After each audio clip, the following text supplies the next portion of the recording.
Welcome back to Krishnaveni Yoga and Education. Students, this is Krishnaveni, your social teacher.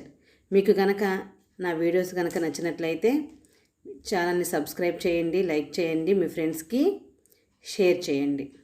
Okay. Hi students, how are you all of you? ఈరోజు మనం క్లాస్లో 10th class social studies chapter 16th important questions కాదు, lesson చెప్పుకుందాం. ఓకేనా?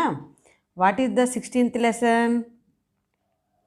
National movement in India, partition and independence 1939 to 1947.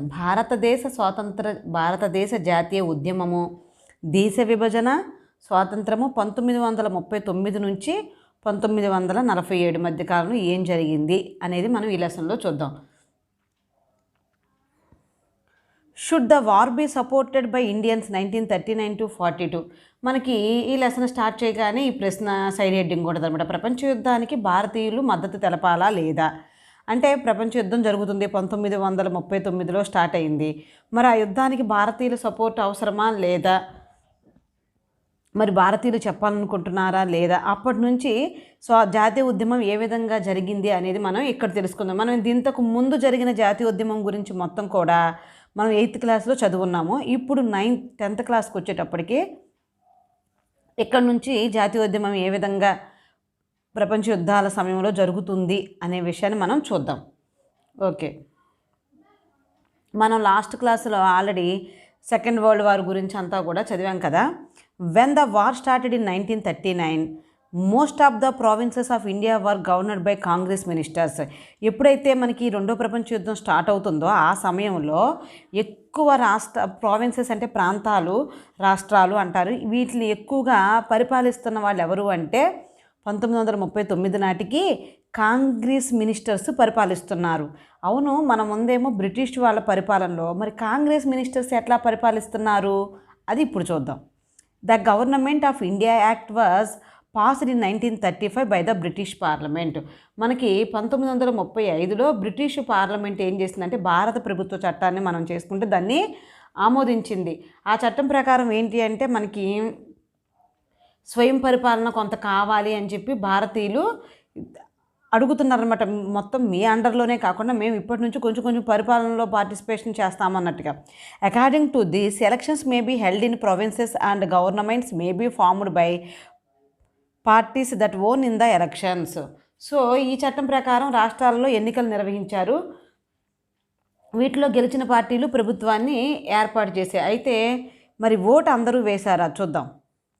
The right to vote was given 12% for provincial అసెంబ్లీస్కి vote వేసింది 12% అంట. And about 1% for the central assembly. కేంద్ర ప్రభుత్వానికి ఓటేసిందేమో 1% ప్రజలకే vote హక్కు కల్పించారు. ఆ రాష్ట్ర అసెంబ్లీలకి ఓటు హక్కు కల్పించిందేమో ఓన్లీ 12%. సో ఏంటి అంటే ఎలక్షన్స్ అయితే జరిగినాయి కానీ మొత్తం యావత్ భారతదేశము ఇందులో పార్టిసిపేట్ చేయలేకపోయింది. ఈ విధంగా ఎలక్షన్స్ జరిగి ఆ గెలిచిన వాళ్ళు ఆ ప్రాంతాలని బ్రిటిష్ అండర్లో కాకుండా భారతీయుల పరిపాలనలాగా ఉన్నాయన్నమాట. అంటే భారతీయులు పరిపాలిస్తున్నారు, భారతీయ ప్రధానమంత్రులు. When elections were held to the assemblies of the 11 provinces in 1937, Congress won 8.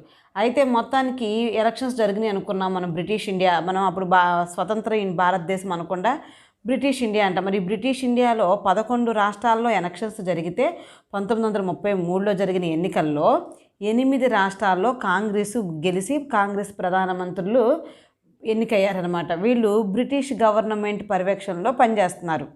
A difficult question arouse before the Congress leaders. Should they help the British in fighting the war against Germany, Japan, Italy and other Axis forces?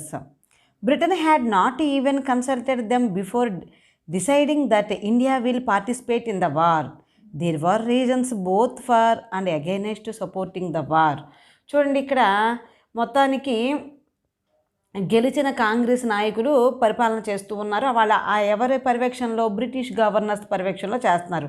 అయితే ఇప్పుడు భారతీయులు ఈ ప్రపంచ యుద్ధానికి మద్దతు తెలపాలా లేదా అనే question అనేది వీళ్ళలో వచ్చిందనమాట సమస్య. కాంగ్రెస్ నాయకుల ముందు ఒక పెద్ద సమస్య ఉంది. ఏంటంటే అది జర్మనీ, జపాన్, ఇటలీ దేశాల కూటమికి వ్యతిరేకంగా ఆంగ్లేయులు చేస్తున్నారు కదా యుద్ధము, ఆ యుద్ధానికి మరి మేము సహాయపడాలా లేదా అనేది ఒక సమస్య.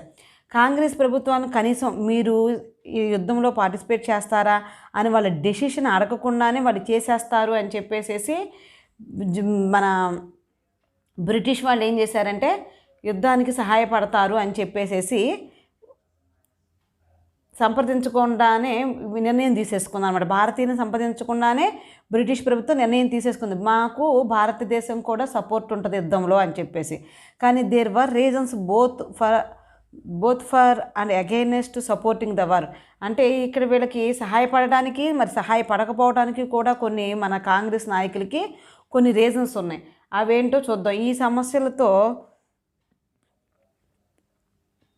ఇలాంటి సమయంలో ఈ సమస్యలతో కాంగ్రెస్ సతమతం అవుతూ ఉందన్నమాట. అనేక మంది కాంగ్రెస్ నాయకులు హిట్లర్ని, ముసోలినీని, ఫాసిజాన్ని వ్యతిరేకించారు. జర్మనీలో హిట్లర్ చేసే పనులు, జాతి అహంకారము, ఇటలీలో ముసోలిని, ఈ రెండింటిని ఫాసిజాన్ని మన కాంగ్రెస్ నాయకులు అందరూ కూడా వ్యతిరేకించారు. సో ఇది మరి నియంత పరిపాలన, సో ఇది మనకి మంచిది కాదు అని చెప్పి వ్యతిరేకించారు. They were determined to resist the fascist drive to conquer the sovereign nations.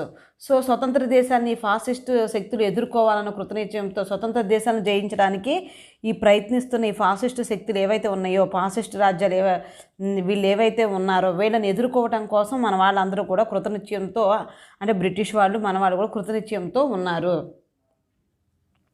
The Congress accepted that the British would see their double standards in the expectations that India should support them in fighting the fascists but not giving India full freedom. మనకి British వాళ్ళకు కూడా తెలుసు ఏంటి ద్వంద్వ ప్రమాణాలను అంటారు కదా, భారతదేశం అవలంబిస్తున్న ద్వంద్వ ప్రమాణాలు అంటే బ్రిటిష్ వాళ్ళు మనకి స్వాతంత్రం పూర్తిగా ఇస్తాను అంటే మేము మీకు సపోర్ట్ చేస్తాము అన్న ఆలోచనలో భారతీయులు ఉన్నారన్న విషయం బ్రిటిష్ ప్రభుత్వం గుర్తించింది అని కాంగ్రెస్ కూడా గుర్తించింది. కానీ బ్రిటిష్ వాళ్ళు మనకు పూర్తి స్వాతంత్రం ఇవ్వడానికి మనసు ఒప్పట్లేదన్నమాట. The British realised this but at the same time it was hard for them to accept that they will really have to dismantle the empire that had built. మనం ఏమనుకుంటున్నాము అనేది బ్రిటిష్ వాళ్ళకి అర్థమవుతుంది. అంటే ఏంటంటే భారతదేశానికి సంపూర్ణ స్వాతంత్రం ఇవ్వకుండా ఫాసిస్టులు తమపై పోరాటంలో భారతదేశం మద్దతు ఇవ్వాలని కోరుకోవటంలో అవలంబిస్తున్న ద్వంద్వ ప్రమాణాలను బ్రిటిష్ ప్రభుత్వం గుర్తిస్తుందని కాంగ్రెస్ ఆశించింది. మన ఫీలింగ్స్ ఏంటో మనం బ్రిటిష్ వాళ్ళకి తెలుసని కాంగ్రెస్ అనుకుంది. అదేవిధంగా కాంగ్రెస్ వాళ్ళు ఏమనుకుంటున్నారు, బ్రిటిష్ వాళ్ళకు కూడా ఒక ఐడియా ఉంది. ఏంటి, వీళ్ళు మనకు సపోర్ట్ చేస్తే మనం ఇప్పుడు వాళ్ళకి స్వాతంత్రం ఇవ్వాలా, అసలే 200 సంవత్సరాలు అంటే అప్పటికే దగ్గర 200 సంవత్సరాలు పరిపాలిస్తున్నారు. అప్పటి వరకు దాన్ని బాగా బిల్డ్ చేసుకున్నాం, మరి ఇలాంటి సామ్రాజ్యాన్ని మనం ఎలా వదిలేసి వెళ్ళిపోతాము అనే ఆలోచన, దాన్ని వదులుకోవటం ఇష్టం లేదనమాట బ్రిటిష్ వాళ్ళకి.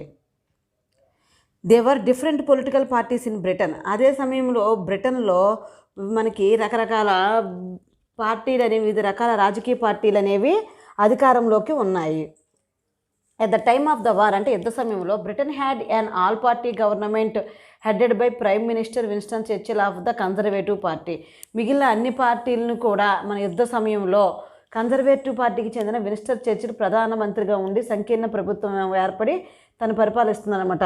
ఈ కన్జర్వేటివ్ పార్టీ వాళ్ళు ఏంటి అంటే మనకు స్వాతంత్రం ఇచ్చే ఉద్దేశం అయితే వాళ్ళకి లేదు. చూడండి, విన్స్టన్ చర్చిల్ కన్జర్వేటివ్ పార్టీకి సంబంధించిన అతను.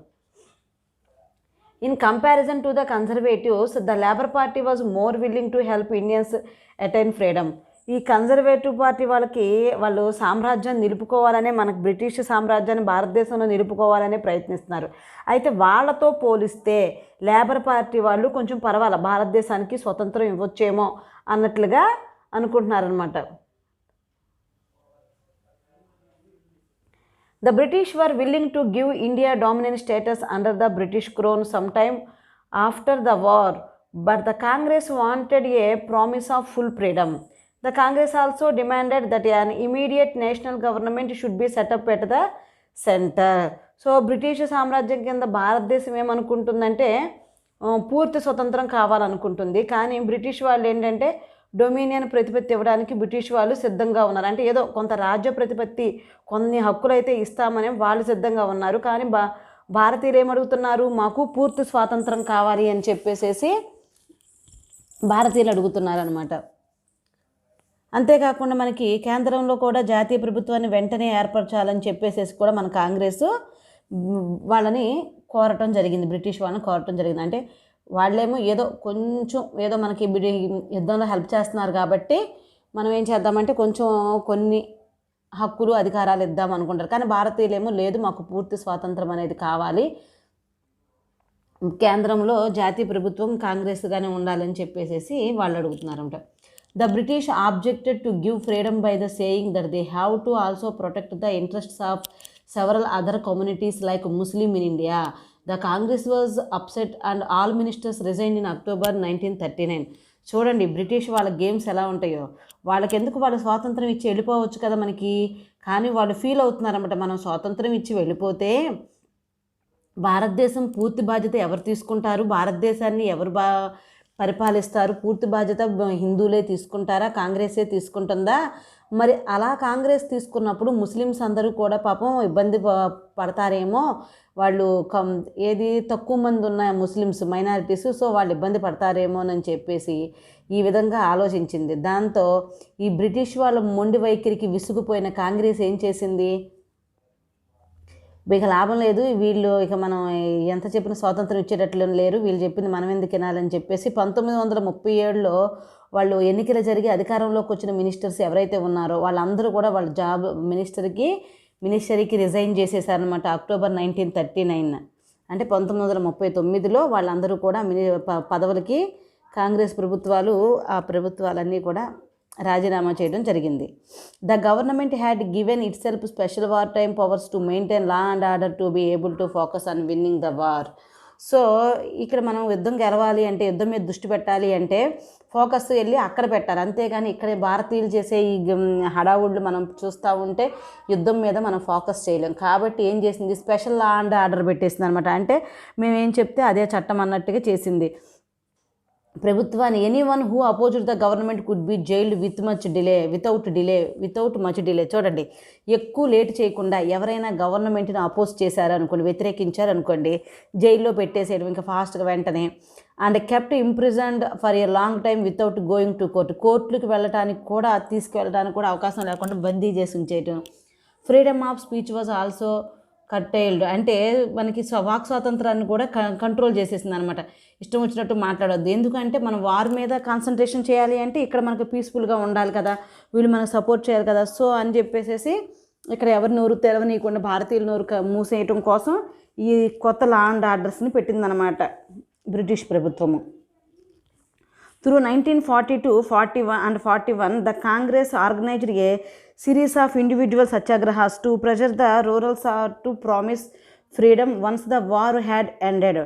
No major mass protest was launched. చూడండి 1940-41 through 1940 and 1941 the Congress organized a series of individual satyagrahas. మనకి 1940-41 సంవత్సరాలలో కాంగ్రెస్ అనేక వ్యక్తిగత సత్యాగ్రహాలు, ఇండివిజువల్ సత్యాగ్రహాలు చేసింది. To pressure the rulers off to promise freedom once the war had ended.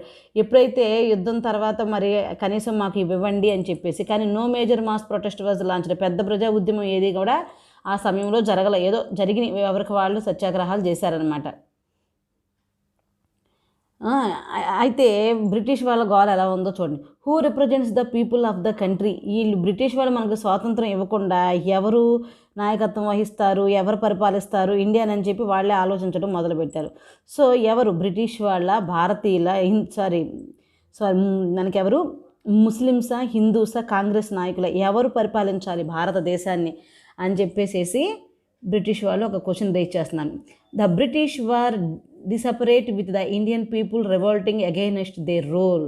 So భారతీయులు, British వాళ్ళు desperate with the Indian people అంటే విప్లవం చేస్తున్నారు కదా ఎవరికి వాళ్ళు, వాళ్ళపై దానికి వ్యతిరేకంగా తిరుగుబాటు చేయటం. They looked for ways to punish the Congress and weaken its hold over the people.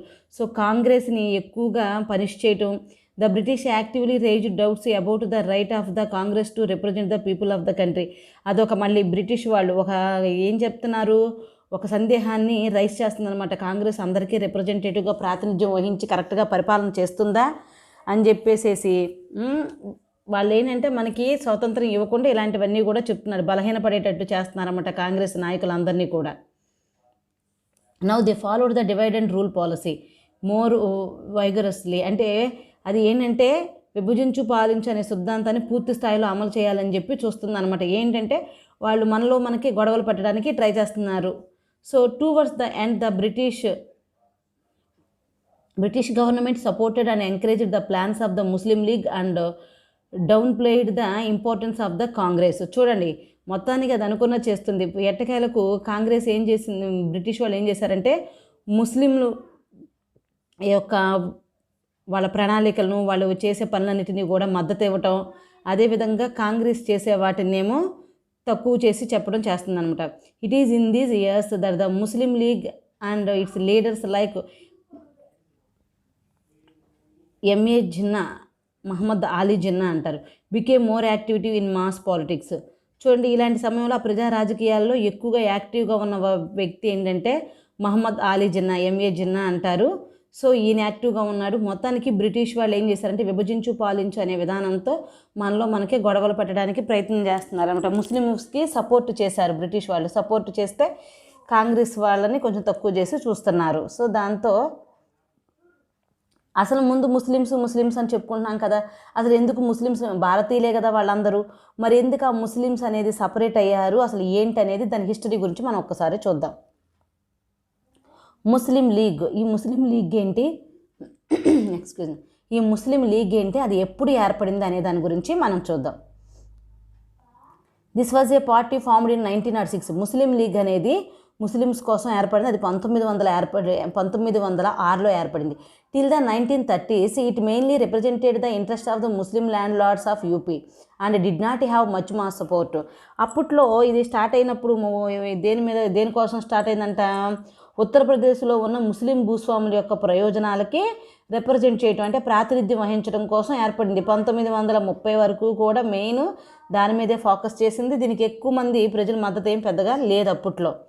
It had demanded that the British should create separate seats in all councils for which only Muslims would vote.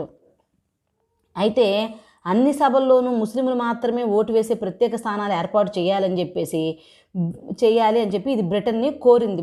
British వాళ్ళని కోరింది. వాళ్ళు కూడా అదే దానికే సిద్ధంగా ఉన్నారు కదా.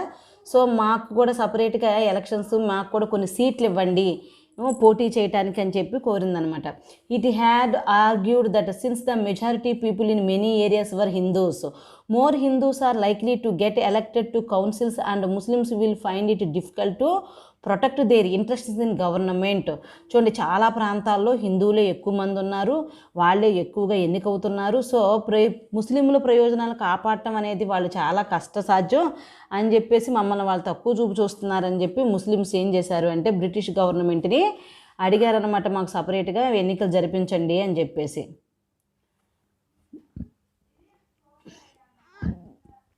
But if a certain number of seats were reserved for Muslims for which only the Muslim population of an area would vote, the Muslim members reaching the councils will be able to raise the concerns of Muslims. కొన్ని ముస్లిం ప్రాంత స్థానాలకు ముస్లింలకు reserve చేసి ఆ ప్రాంతాల్లో ముస్లింలకు vote వేసే హక్కు కల్పిస్తే కనీసం ఆ శాసనసభలకు ముస్లింలు ఎన్నికయ్యి వాళ్ళ సమస్యను వాళ్ళు ప్రస్తావిస్తారు కదా. అంటే ఏంటి అంటే కొన్ని చోట్ల ఎక్కువ ముస్లిమ్స్ ఉంటారు కదా, ఆ ఏరియాల్లో ముస్లిం వ్యక్తిని మనం నిలబెట్టాము అనుకోండి, ముస్లిమ్స్కి ఓటు హక్కు కల్పించి శాసనసభకు ఎన్నికయ్యే విధంగా కనుక మనం ఉంచితే ఈ ముస్లిమ్స్ అందరి తరపున వాళ్ళు పోరాడతారు కదా. సో అందుకని ముస్లిం ఏరియాస్లో మాకు కొన్ని సీట్లు ఇవ్వండి, మాకు ఓటేసే హక్కు ఇవ్వండి అని అడుగుతుందన్నమాట. So the Congress had accepted this logic and separate electorates were implemented from 1909. So Congress కూడా ఏమంది, సరే ఓకే అలాగే చేయండి పొందని అని చెప్పింది అంటే. సో దాంతో 1919 నుంచి ముస్లింలకు ప్రత్యేక నియోజకవర్గాలను ఏర్పాటు చేశారు. When provincial governments were elected in 1937, the league own 102 of the 482 Muslim seats in the country. చూడండి, మొత్తానికి 1937లో ఎన్నికలు అనేవి రాష్ట్ర ప్రభుత్వాలకు ఎన్నికలు జరిగితే అయితే అందులో 482 ముస్లిం నియోజకవర్గాల్లో ముస్లిం లీగ్ 102 సీట్లను గెలుచుకుందనమాట. 102 స్థానాలను గెలుచుకుంది. However the Congress had also fought elections on the Muslim seats because it believed it was a national party and not a party of only Hindus. The Congress won 26 out of the 58 Muslim seats it contested. అంటే ముస్లిం స్థానాల్లో కాంగ్రెస్ కూడా participate చేసింది. ఎందుకంటే తనేమీ సపరేట్గా feel అవ్వట్లేదు. మనం కాంగ్రెస్ అనేది హిందువులకు సంబంధించిన పార్టీ అని ఇప్పుడు కాంగ్రెస్ ఫీల్ అవ్వలేదు కాబట్టి మనకు కూడా నిలబడే హక్కు ఉంది అని చెప్పేసి మొత్తం నిలబడితే 58 ముస్లిం నియోజకవర్గాల్లో కాంగ్రెస్ నిలబడితే 28 స్థానాల్లో కాంగ్రెస్ కూడా విజయాన్ని సాధించిందనమాట. In 1937, the Muslim League got only 4.4% of the total Muslim vote cast in the elections. మొత్తానికి 1937లో జరిగిన ఎన్నికల్లో అంటే మనకి 482లో 102 స్థానాలు గెలిచింది అంటున్నారు కాబట్టి 4.4% సీట్లని దక్కించుకోగలిగింది. The Muslim League was popular in the United Provinces, Bombay and Madras. However, it was quite weak in the 3 provinces from which Pakistan was to be carved out just 10 years later. For example, Bengal, the NWFP అంటే north west ఫ్రాంటీరియర్ ప్రావిన్సీ అంటారు, and the Punjab. ఈ ప్లేస్లన్నీ కూడా ఆ surroundings ఉన్నాయి అనమాట. అంటే ఫ్యూచర్లో పంజాబ్ అయ్యే ప్లేసులు, పాకిస్తాన్ అవే ప్లేసులు. కానీ ఇలాంటి ప్లేసుల్లో కూడా తన స్థానాన్ని నిలబెట్టుకోలేకపోయింది ఏంటిది మన ముస్లిం లీగ్ పార్టీ.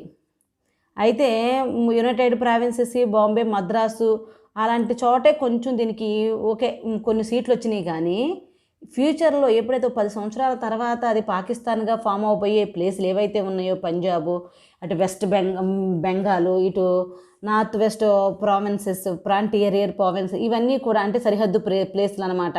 నార్త్ వెస్ట్ అంటే మనకి ఇటు వాయువ్య సరిహద్దు ప్రాంతాలలో ఉన్న ప్లేసులు.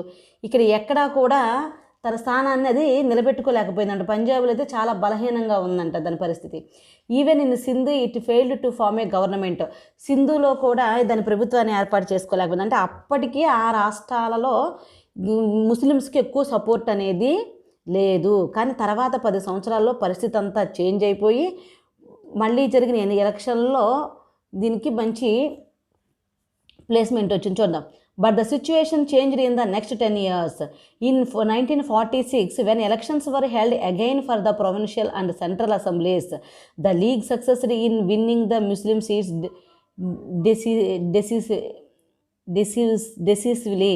అంటే ఏంటి అంటే చూడండి, బట్ ద సిచ్యువేషన్ చేంజ్, మనకి నెక్స్ట్ 10 ఇయర్స్లో మొత్తానికి బాగా మారిపోయింది పరిస్థితులు. 1946లో జరిగిన కేంద్ర రాష్ట్ర సభలకు ఎన్నికలు జరిగినప్పుడు ముస్లిం నియోజకవర్గాల్లో ముస్లిం లీగు చాలా బాగా విజయబేరు అనేది మోగించింది.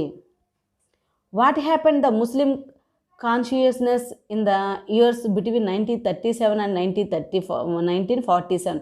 ఏం జరిగింది మరి అప్పటికి ఇప్పటికి మధ్యలో ముస్లింల ఆలోచన ఎందుకు మారాయి? The league pointed out many issues and blamed Congress of insensitivity.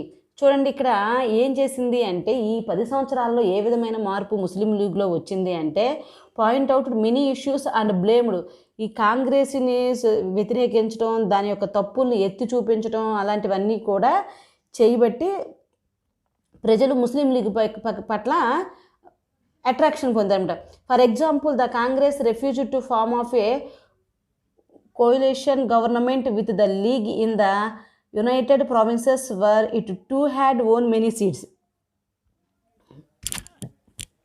ఇందులో ఎందుకు కాంగ్రెస్ని దుయ్యబట్టింది ఇలాంటి వాటికి కొన్ని రీజన్స్ ఏంటంటే, యునైటెడ్ ప్రావిన్స్లో ఎక్కువ సీట్లే గెలుచుకున్న ముస్లిం లీగ్తో అది కాంగ్రెస్ సంకీర్ణ ప్రభుత్వాన్ని, కోalition అంటే సంకీర్ణంగా కలవటం, ఏర్పాటు చేయడానికి తిరస్కరించింది. The Congress had banned its members from taking membership of the league. మనకు ఏమంటుందంటే కాంగ్రెస్ సభ్యులందరూ కూడా ముస్లిం లీగ్లో ఎవరైనా సభ్యత్వం తీసుకుంటే వారిని తిరిగి అంటే ఆ సభ్యత్వాన్ని నిషేధించేసిందనమాట. ఎవరు కూడా ముస్లిం లీగ్లో సభ్యత్వం తీసుకోకూడదని చెప్పింది. సో ఇవన్నీ ఏంటి, ముస్లిమ్స్కి కొంచెం ఇబ్బందిగా అనిపిస్తూ ఉంటాయి కదా. Congress members could be members of the Hindu Mahasabha before. So ఇంతకు ముందే వాళ్ళు హిందూ మహాసభలో కాంగ్రెస్లు కూడా సభ్యులుగా ఉండేవాళ్ళు. ముస్లిమ్స్ హిందూ మహాసభలో సభ్యులుగా ఉండేవాళ్ళు. దాంతో ఏమైంది, మరి ముస్లిం లీగ్లో ఉన్న కాంగ్రెస్లు అంటే హిందువులు వాళ్ళ సభ్యత్వాన్ని తిరస్కరించారు కాబట్టి హిందూ మహాసభలో ఉన్న ముస్లిమ్స్ కూడా వాళ్ళ సభ్యత్వాన్ని తిరస్కరించాలని చెప్పేసి మనకి మౌలానా ఆజాద్ చెప్తారు. But this was also banned from 1938 only after objections were raised by Muslim Congress men like Maulana Azad. Maulana Azad వంటి కాంగ్రెస్లోని ముస్లిం నాయకులు దీనికి అభ్యంతరం తెలిపిన తర్వాత 1938లో కూడా దీన్ని కూడా నిషేధించారంట. The League could thus create the impression that the Congress was basically a Hindu party and did not want to share power with the Muslims. మొత్తానికి ఈ ముస్లిమ్స్ ఏమనుకుంటున్నారు అంటే, ఈ ముస్లిం లీగ్ ఏమని చెప్తుందంటే జనాలందరికీ కూడా ఈ కాంగ్రెస్ అనేది ఫైనల్గా మనకేమర్థమవుతుందంటే అది హిందువుల పార్టీయే, అది మనతో అధికారాన్ని పంచుకోవటానికి ఇష్టంతో లేదు అని చెప్పేసి చెప్తున్నారనమాట. Hindu Mahasabha and the RSS అంటే రాష్ట్రీయ స్వయం సేవక్ సంఘం. సో ఈ రాష్ట్రీయ స్వయం సేవక్ సంఘం అనేది హిందూ మహాసభ అనేవి హిందువులకు సంబంధించినవి. సో వీటి గురించి చూద్దాం. The Hindu Mahasabha and the RSS, this was the time when the Hindu Mahasabha and the Rashtriya Swayam Sevak Sangh were engaged in active mobilisation. So ఓ పక్కన ముస్లింని యాక్టివ్ చేస్తూ ఉంటే, మొబిలైజేషన్ చేస్తూ ఉంటే, మరొక పక్కన ఈ హిందూ మహాసభ ఆర్ఎస్ఎస్ కూడా ఏం చేస్తున్నాయి, హిందువుల్లో ఐక్యమత్యం కోసం అని చెప్పి వీళ్ళకి ఏవో ఒక కార్యక్రమాలు అనేవి చేయటం, వాళ్ళని చురుకుగా ఉండేటట్లు చేస్తున్నాయి అనమాట. These organisation wish to unite all Hindus, overcome the divisions of caste and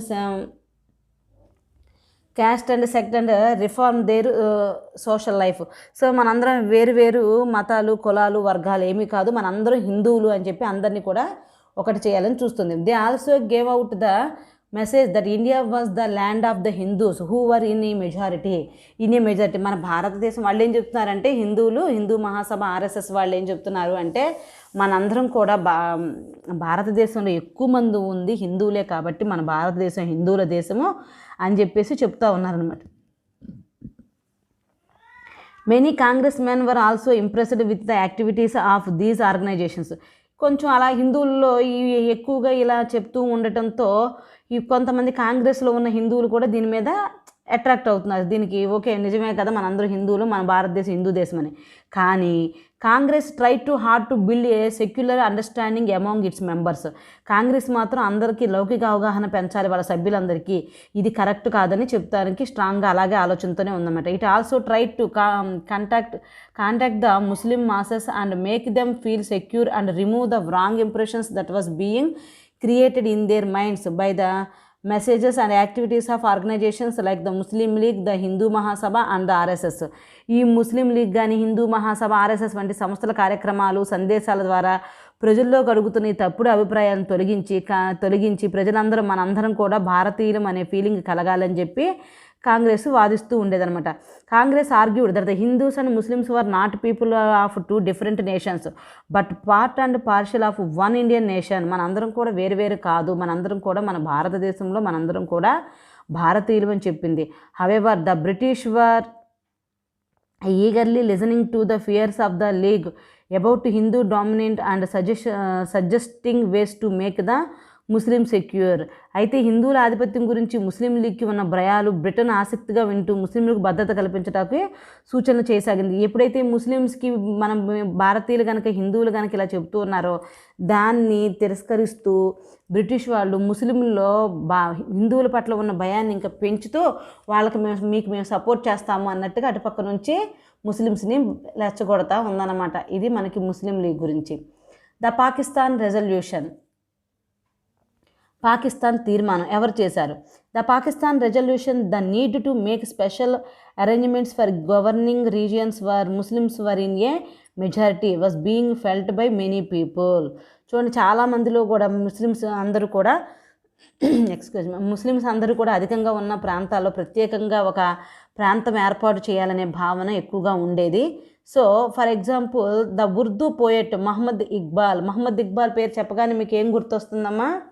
సారే జహాసే అచ్చా, హిందుస్థాన్ హమారా, సారే జహాసే అచ్చా అన్న పాట రచించిన ఆయన మనకి మహమ్మద్ ఇక్బాల్ గారు.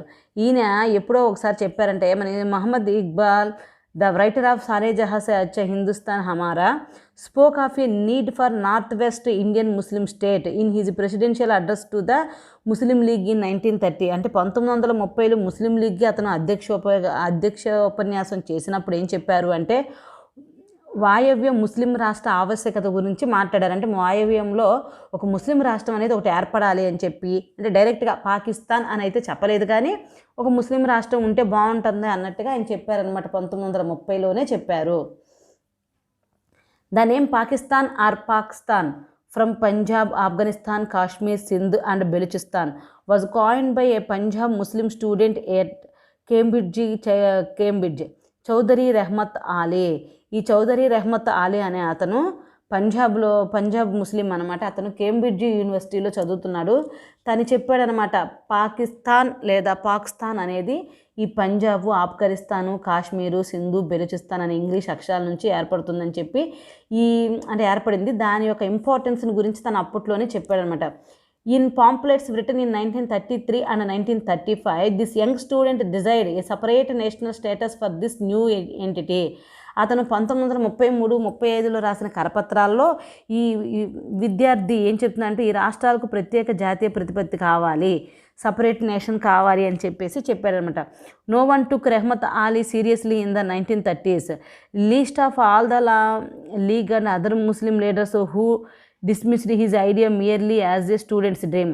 ఏదో ఒక విద్యార్థి కళ, అతను విద్యార్థి కాబట్టి ఏదో చేసేయాలని కళ కన్నాడు కానీ ఇవన్నీ జరిగే పనులు కావు అని చెప్పి వీటిని ఎవరు కూడా అప్పట్లో పట్టించుకోలేదు 1930sలో. అయితే ఈ పాకిస్తాన్ అనే భావన అనేది అప్పుడే మొదలైందనమాట. సో చూడండి పాకిస్తాన్ అనే ప్లేస్కి ఏమేమి రాష్ట్రాలు ఉన్నాయో.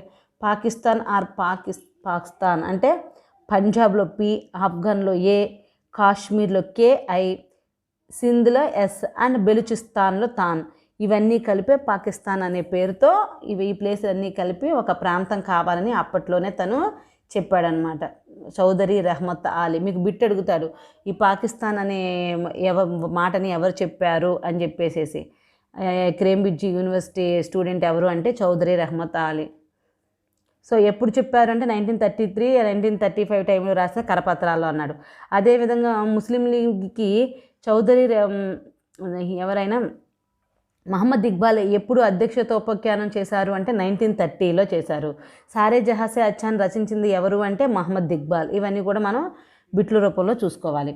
As noted before, the failure of Congress to address the fears of dominant fanned by Muslim League and the policy of divide and rule followed by the British changed the political climate. So హిందువుల ఆధిపత్యం పట్ల ముస్లిం league రెచ్చగొట్టిన భయాలను తొలగించడంలో Congress వైఫల్యం చెందింది. ఏంటంటే కాంగ్రెస్ వాళ్ళకి కావట్లేదు అనమాట. British పాలకులు విభజించు అన్న విధానాన్ని అవలంబించడం వల్ల రాజకీయ వాతావరణం మొత్తం కూడా అక్కడ చేంజ్ అయిపోతుంది. ఏంటంటే బ్రిటిష్ వాళ్ళు ముస్లిమ్స్ని రెచ్చగొడుతుంది అనమాట. On 23rd March 1940 the league mood A resolution demanding A measure of autonomy for the Muslim majority areas of the subcontinent. This ambiguous resolution never mentioned partition of Pakistan. అప్పుడు వాళ్ళు ఏం పార్టీషన్ పాకిస్తాన్ అని ఏమీ చెప్పలేదు కానీ 1940 మార్చి 23వ తారీఖున మాత్రం ఉపఖండంలో ముస్లింలు అధిక సంఖ్యలో ఉన్న ప్రాంతాల్లో కొంత స్వయం ప్రతిపత్తి కోరుతూ వాళ్ళు ముస్లిం లీగ్ ఒక ప్రత్యేక తీర్మానాన్ని ప్రవేశపెట్టింది అనమాట. ఎప్పుడు ఒక ప్రత్యేక తీర్మానాన్ని ప్రవేశపెట్టింది మార్చి 23, 1940 మార్చి 23, 1940లో ఒక ప్రత్యేక తీర్మానాన్ని ప్రవేశపెట్టింది. అయితే అప్పుడు వాళ్ళు పర్టికులర్గా దేశ విభజన తర్వాత పాకిస్తాన్ కావాలి అనేవి పర్టికులర్గా చెప్పలేదు కానీ మాకు ఒక ప్రత్యేక ప్రతిపత్తి స్వయం ప్రతిపత్తి కావాలి ఆ ప్లేస్లో కొంత ప్లేస్లో అని మాత్రమే మెన్షన్ చేయడం జరిగింది. On 23rd March 1940 the league mood A resolution demanding A nation. ఆ విధంగా వాళ్ళు కోరటం జరిగింది. However in later years it come to be called the Pakistan resolution. తర్వాత అది మనకి ఏమైందంటే పాకిస్తాన్ ఉద్యమంగా మారింది. It must be noted that many alternatives were being considered by the people to solve the issues raised by the league and a new nation state of Pakistan was one among these alternatives. So మొత్తానికి ఈ Muslim league చెప్పిన అంశాలన్నింటినీ పరిష్కరించడానికి ప్రజలు అనేక ప్రత్యామ్నాయాలు చూసిస్తున్నారని, ఆ ప్రత్యామ్నాయాలలోనే పాకిస్తానే ఒక కొత్త దేశం ఒకటన్న విషయం మనం గుర్తుంచుకోవాలి. అంటే వీళ్ళు అన్ని రకాలు అడుగుతున్నారు, వాటిల్లోనే ఈ పాకిస్తాన్ అనేది కూడా ఒకటనమాట. As discussions and negotiations started and stopped, the idea of opening for a separate nation state of Pakistan started gaining ground. So ఇలాంటి చర్చలు సంప్రదింపులు ఇవన్నీ మొదలవడం ఆగిపోవడం ఎన్ని జరిగినప్పటికీ కొత్త దేశంగా పాకిస్తాన్ ఏర్పడడానికి మాత్రం మద్దతు అనేది పొందసాగింది. అంటే వాళ్ళు ఏంటంటే సపరేట్గా ఒక స్టేట్ కావాలని డైరెక్ట్గా అడిగినా ఇండైరెక్ట్గా అడిగినా మొత్తానికి వాళ్ళు పాకిస్తాన్ కోసం వాళ్ళు ప్రయత్నం అనేది చేస్తున్నారు అనేది అర్థమవుతుంది అనమాట. The Congress also found it difficult to accommodate the demands of Mohammad Ali Jinnah, leader of a Muslim League. So Muslim League నాయకుడైన మహమ్మద్ అలీ జిన్నా డిమాండ్లు ఒప్పుకోవడం కాంగ్రెస్కి కూడా కష్టమైపోతుంది. ఏంటంటే ఇంక ఎక్కువ అంటే తీర్చలేని డిమాండ్లు కనుక అడిగాము అనుకోండి, సో వద్దులే బాబు మీరే విడిగా ఉండండి అనే పరిస్థితి దాకా తెచ్చుకుంటున్నారనమాట, విడిపోవాలి అనే ఆలోచన ఉంది కాబట్టి. From 1940 to 1946 the league was able to convince Muslim masses of the benefits and need for a separate nation. ఈ విధంగా 40-46 మధ్య ప్రత్యేక దేశం ఆవశ్యకత, దాని ప్రయోజనాల గురించి ముస్లిం ప్రజలందరికీ కూడా ముస్లిం లీగ్ చెప్పి ఒప్పించగలుగుతుంది. Peasants could think of a state where Hindu zamindars and money lenders did not exploit them. ఎక్కడైతే ముస్లిం రైతులు ఉన్నారో వాళ్ళని దోచుకుంటున్న హిందూ జమీందారులు, వడ్డీ వ్యాపారస్తులు వాళ్ళు ఏ విధంగా దోచుకుంటున్నారు ఇవన్నిటిని కూడా వాళ్ళకి ఎక్స్ప్లెయిన్ చేసి చెప్తున్నారు, మనం ఇన్ని కష్టాలు పడుతున్నాము వాళ్ళ దగ్గర అని చెప్పి. అదేవిధంగా traders, business man and job seekers could think of a state where competition from Hindu traders. Business man and job seekers would not be there. So వ్యాపారస్తులు, ఉద్యోగస్తులు హిందువుల నుంచి పోటీ ఉండదని ఆశించారు. అయితే మరింత మత స్వాతంత్రం మనకు ఉంటుంది. సో ఇక్కడ ఏంటి అంటే ఎక్కువ వాళ్ళే ఉన్నారు, మనకి స్వాతంత్రం కావాలి, వాళ్ళందరూ మనకు అక్కడ ఎవరు కూడా మనం గనక వేరే రాష్ట్రం అయితే ఇలాంటి హిందువులు, ఇలాంటి వర్తక వ్యాపారులు మన అందరినీ ఎవరిని దోచుకోరు, మనకి ఎటువంటి ప్రాబ్లం ఉండదని చెప్తుంది. There would be greater religious freedom, there would be freedom for the Muslim elite to run the government they way the wanted. From 1940 to 1945 with most Congress leaders in jail, the League made a use of the time to build its mass bases. So ఈ విధంగా వాళ్ళకి ఏమని చెప్తుందంటే, ఇప్పుడు మనల్ని అంటే హిందువులు ఉన్నారు కదా, హిందువుల యొక్క భూస్వాములు, వ్యాపారస్తులు, వడ్డీ వ్యాపారస్తులు వీళ్ళందరూ మనం దోచుకుంటున్నారు. సో మనం కనుక సపరేట్ అయిపోతే మనల్ని దోచుకోవటానికి ఎవరు ఉండరు, హిందువులు అనేవాళ్ళు ఉండరు. మనకి చక్కగా రిలీజియస్ ఫ్రీడమ్, మత స్వాతంత్రం ఉంటుంది, మనకి కావాల్సిన విధంగా మనం ప్రభుత్వాన్ని నడుపుకోవచ్చు, మనం చాలా స్వేచ్ఛగా ఉండొచ్చు అని చెప్పేసి. అదేవిధంగా 42-45 మధ్య కాలంలో ఇదే సమయంలో ఏం జరిగింది అంటే, కాంగ్రెస్ వాళ్ళందరూ కూడా బ్రిటిష్ వాళ్ళకి తిరుగుతూ ఆ పోరాటాలు చేస్తూ ఉన్న సమయాల్లో క్విట్ ఇండియా మూమెంట్ అవన్నీ ఉన్నాయి కదా. సో వీళ్ళు జైలుకి ఎక్కువ వెళ్ళిపోవటం, ఈ జైలుకి వెళ్ళిన సమయంలో ముస్లిం లీగ్ ఏం చేసిందంటే ఎక్కువ మంది ప్రజల యొక్క మన మద్దతు అనేది కూడగట్టుకోవడం జరిగింది. సో ఈ విధంగా ముస్లిం లీగ్ అనేది ఏర్పడటం, పాకిస్తాన్ కోసం ప్రయత్నాలు చేయటం అనేది జరిగింది. అయితే నెక్స్ట్ ఏంటి అనేది మనం నెక్స్ట్ వీడియోలో చూద్దాం. నెక్స్ట్ బ్రిటిష్ వాళ్ళు భారతదేశం వదిలి వెళ్ళేలా అసలు ఎవరు చేస్తారు అనేదంతా కూడా మనకి నెక్స్ట్ ఉంటుంది. మనం నెక్స్ట్ వీడియోలో సెకండ్ పార్ట్ చూద్దాం. ఓకే స్టూడెంట్స్, ఇంతవరకు కూడా ఒక్కసారి మీరు రివైజ్ చేసుకోండి. మనం నెక్స్ట్ వీడియోలో మళ్ళీ కలుద్దాం. Okay, thank you, bye.